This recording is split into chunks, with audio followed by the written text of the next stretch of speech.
there's two ways in your life to achieve any objective you have. One is figure it out on your own by trial and error learning, and the other one is what? Modeling. Which one's a hell of a lot faster? Which one's less painful? Which one's more efficient? Which one will make you more money in business? So we have another person now for you to model who's created $1 billion business. His family comes from modest means, and yet they have vision about what they wanted to create, and together they built this company. He played different roles in this company, but what you're about to meet in Gerardo is the gentleman who really is in a position where he took that vision and made it real, and he did so powerfully that you might say, well, did we come in because they were in trouble? And you go, okay, I called Business Master Inc. I want BMI to come here because we're in big trouble. This is a company that was growing, $1 billion company growing 10% a year.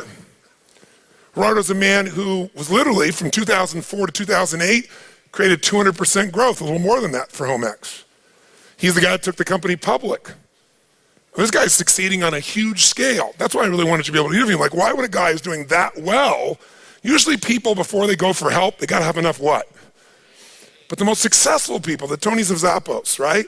They're the people that are always looking for the edge, right? They don't wanna look good, they wanna be great, right? They wanna make that happen at a different level. And so we wanna bring him up here so you can ask those questions of him. So let's give a huge hand to Gerardo, our CEO of HomeX.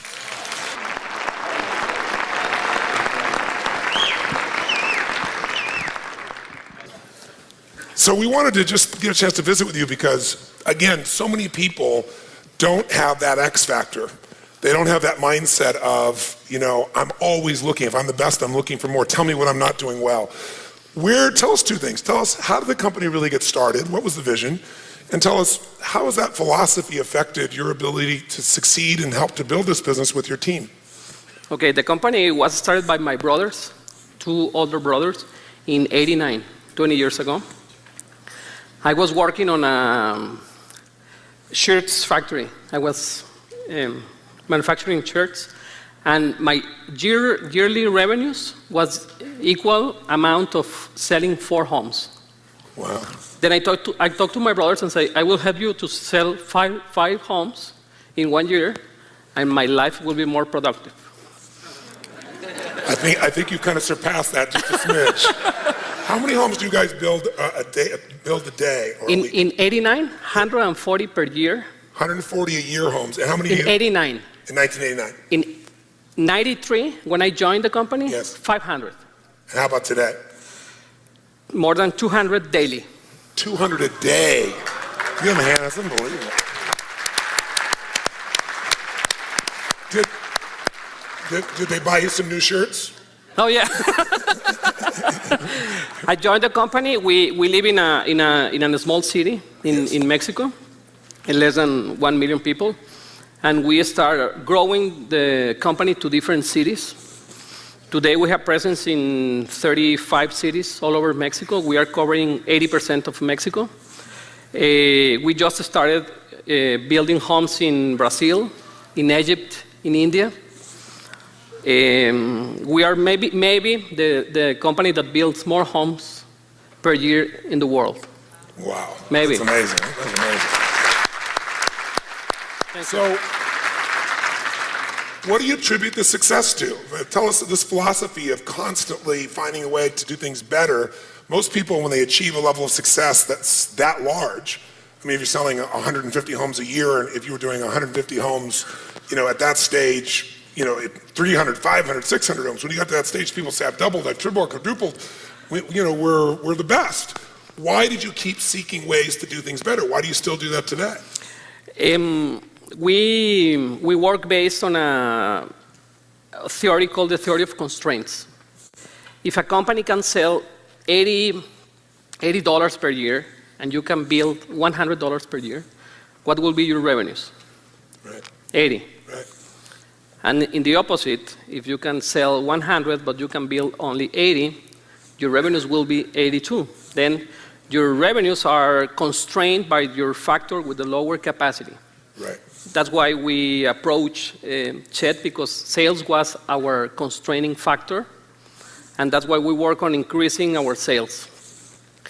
If you look at the company compared with other companies, we are the largest. But if you look at the company in terms of the opportunity, we built around maybe 8 or 10% of the homes built in Mexico. And Mexico has 3% of the world's population. That means that we are a very small company in terms of the necessity, in terms of the opportunity of number of homes that can be built all over the world, and everybody needs a house. A house is the physical good that has a bigger impact in the quality of life of the families. And the quality of life of the families determines the quality of life of the societies and the countries. That's why we believe that a house is very, very important, and everybody needs a house. Fantastic. And so now in India and Brazil, some of the other huge growth opportunities you're going through as well. Brazil is twice the population of Mexico. Yes. India is 11 times and growing. Wow. Egypt is 70% of Mexico's population. Wow. How did you make that shift into these foreign countries? How were you able to make that happen? We say that we did it because we don't know. You don't know your limitations. I love it. When we start growing the company to different cities, all the people came to us and say, nobody has done that before. That will not work. And we said, we don't know. Let's try. And we start. Then we acquire the 6th largest home builder in Mexico. And a lot of investment bankers came to us and say, nobody has acquired another home builder in Mexico. And we say, we don't know. Let's try. And we did it. Then we are the only Mexican home builder listed on the New York Stock Exchange. We are 18 Mexican companies listed in the New York Stock Exchange. We are the 6th most active in terms of daily trading. And the first 5 are monopolies, or they exist because of government concessions. We are the first company that is on a free market. We are not a monopoly. We have 8% of the market only. And a lot of people came to us. Thank you.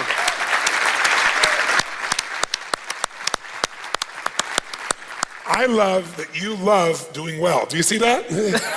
He enjoys it. He doesn't hide it. It's beautiful. No, thank you. And a lot of people came to us and say, nobody from Culiacan, the town where I live, nobody from Culiacan has become public in the New York Stock Exchange. Any other home builder has become public on the New York Stock Exchange? And we say, well, we don't know. Let's do it. And in the same approach, we start these operations on new countries. Yes. Let me tell you a little bit about Homex. We have 16,500 employees. We have 6,000 suppliers.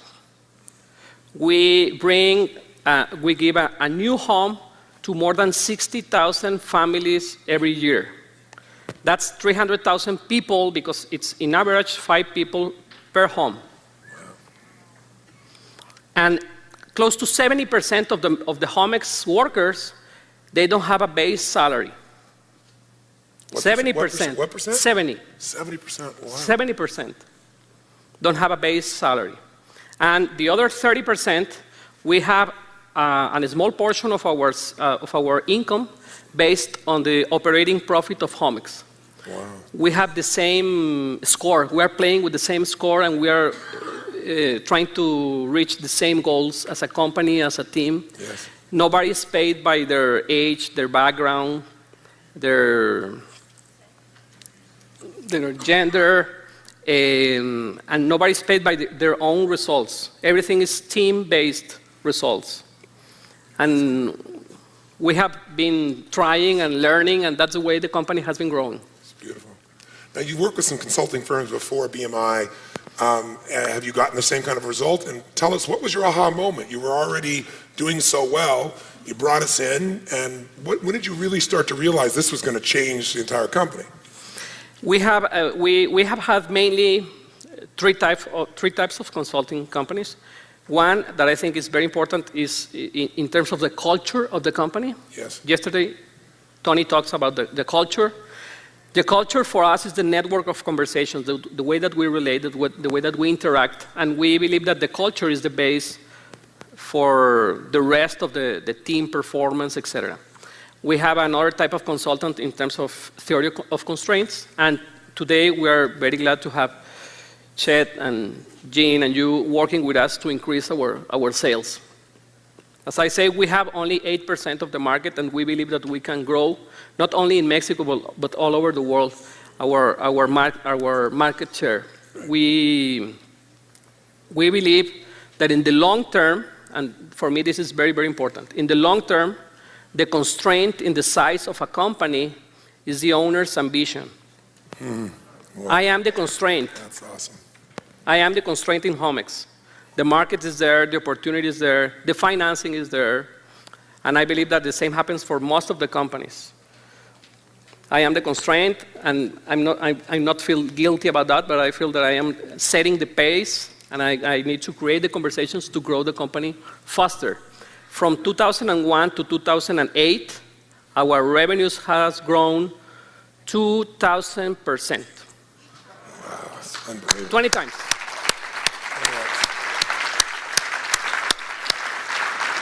What's happened as a result of our interventions down there? What have you seen? What kind of results have you seen? I am more convinced that I am the constraint.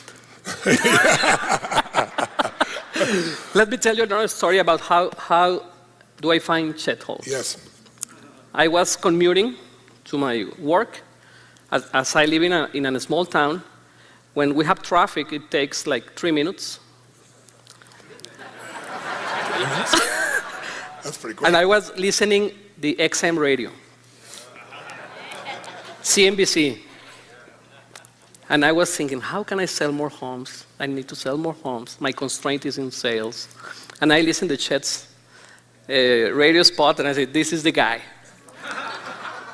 And I talked to the 800 number. That for calling from Mexico is a little tough. And I talk, and the people who answer the call say, you can buy any program for $49 or $100, and that's enough for you. And I say, no, we need more.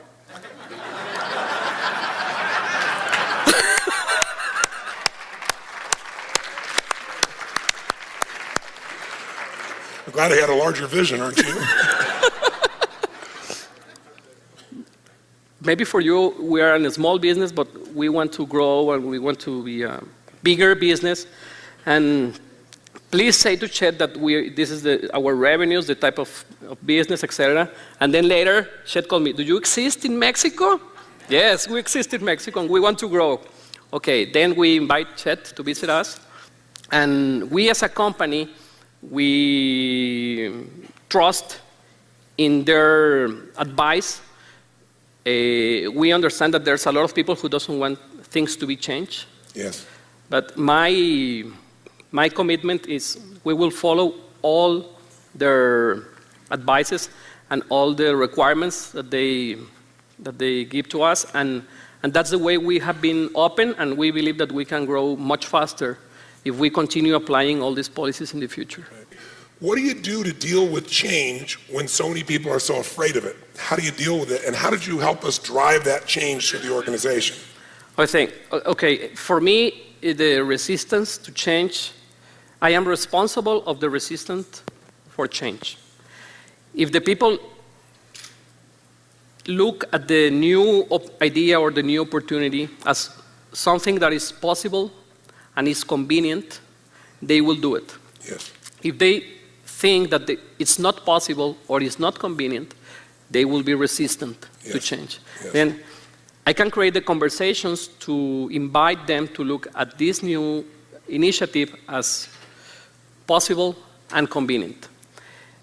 Let me give you an example. We make a commitment as a company to work only with superstars.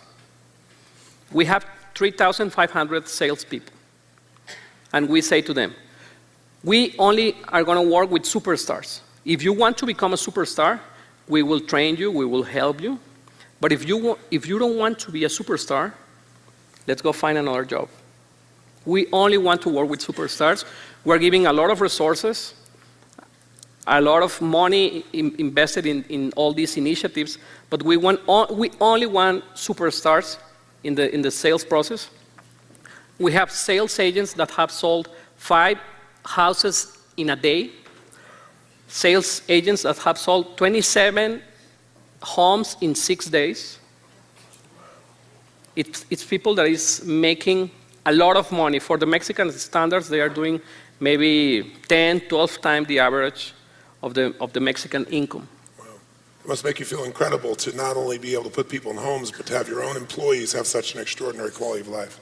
Yeah, as I say, we are proud that we have 16,500 of them. Yes. We believe that all of them are very well paid. We have, and yesterday somebody said about it, we have one of the greatest places to work in Mexico, Yes. audited by the same institute. Yes. And we're working on that. We believe that most of the time that we are awake, we're working. But what is work to you? Work is what? Work is a game. And life is a game. And what's the purpose of the game? To love, to learn to love. And to love is to give. You say at the beginning, living is giving or giving is living? Yes, exactly right. For me, that's it. I see that. Because for some people, I have a lot of money. And a long time ago, I have more than the money that I require in my life. Yes. I'm not making this because of the money. Yes. Every time I am needing less money, and every time I'm making more money. But not for me, but for everybody.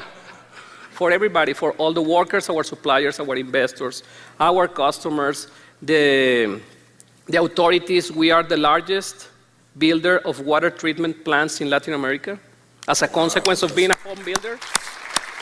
That's amazing.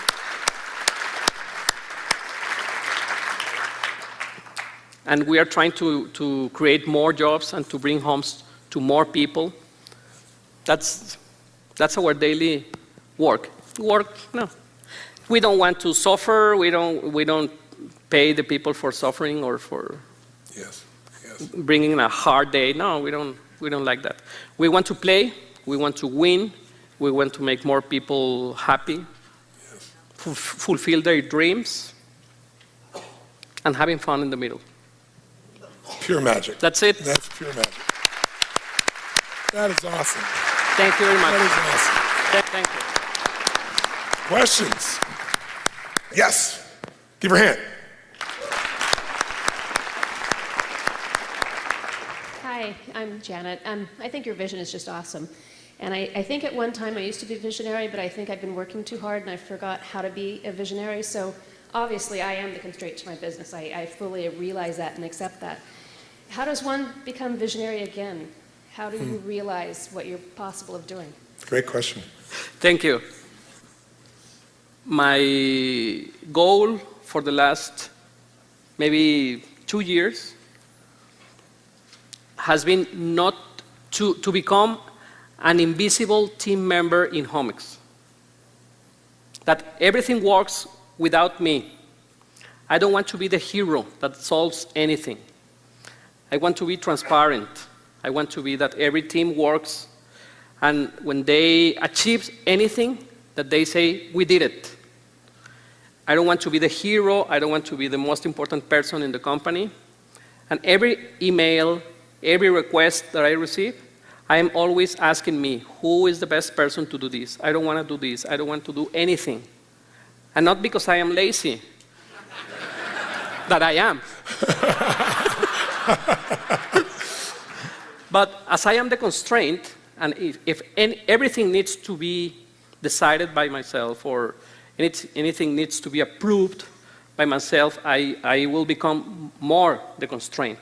Then I am proud to say to you that I have nothing to do. And that's okay for me. One more question. About right here, yes. Give him a hand. I want to thank you. I've been inspired to buy your stock tomorrow morning. Thank you. Thank you. On top of that, learning what has gone on in the United States over the last few years with the housing experience. Yes. It's affected all of us in this room. Can you explain to us what maybe you learned from it and how you will apply that so that that same process doesn't occur in Mexico? Yes. Wonderful question. Great question. Let me tell you something that for me is very, very important. The United States is 30% of the world economy, with 5% of the population. That means that every American is earning 8 times the average of the rest of the world. And in the rest of the world, I am including British,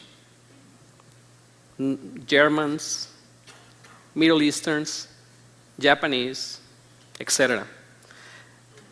Your economy is quite different from the rest of the world. That's an opportunity because there's a lot of growth pending in the rest of the world. The opportunity is immense in the rest of the world. In my perspective, what happened in the United States is one of the most important activities to when out of the depression was housing. One of the most important activities to reactivate the economy after World War II was housing, levee towns, etc. The problem in the last 5-10 years, in my perspective, that's my point of view, it's that you kill the golden goose. You give a lot of money, a lot of credit to people who cannot afford. And the builders were happy because they were building thousands of homes. At the end of the day, I remember in 2004, 25% of the homes sold in 2004 in the United States never were occupied. What does it mean? That in the future will be an oversupply of homes, for sure. In Mexico and in the rest of the world, the situation is quite different. In Mexico, we have 2 very important institutions called the Infonavit and Fobiste, our national housing funds. We, as workers, we need to contribute 5% of our salaries to that housing fund. That housing fund is giving mortgages to the people. It's people who can afford the homes because they took 25% of our salary as monthly payment. We are not, we don't have, you have in the States, ninja loans. Have you heard about the ninja loans? No? Ninja loans means not income, not job, not assets, anything. The mortgage brokers, the approval process of a mortgage in the past in the United States was with a mirror. They put the mirror in the nose. Are you reading? You have a mortgage. That doesn't work. That's why I believe that you kill the golden goose. The home builders were happy for a long time, but they will suffer for a long time. In Mexico, we have 22.5 million homes. We have 103, 105 million people. 50% of the homes in Mexico do not have concrete floor. All those homes need to be improved in the next years. The average population in the United States is 48 years. The median age, the average age, yes. 48. In Mexico is maybe 18. We're waiting for all those customers. And India and Brazil also. And right? Brazil and India. One final question, if we may ask. What would be the most important thing if you were passing on at some stage of your life to your children or to people that you wanted to mentor, and you would say, these are the 2 or 3 most important things to remember about enterprise, about business, about what you have to do to be successful long term? What would those 2 or 3 things, most important things be you would pass on to someone you love who you wanted to succeed in their enterprise? The first one is death is not an invitation. The rest is an invitation. The life that you have, the work that you have, the family that you have is the one that you have created for yourself. You don't have the work, you don't need to suffer in your job. And the second, that is quite different from yesterday, is that nothing can make you happy. happiness is a way of life. That's enough. That's enough. You're the best. You're wonderful. Thank you very much. A big hand, ladies and gentlemen. Give him a hand. Thank you.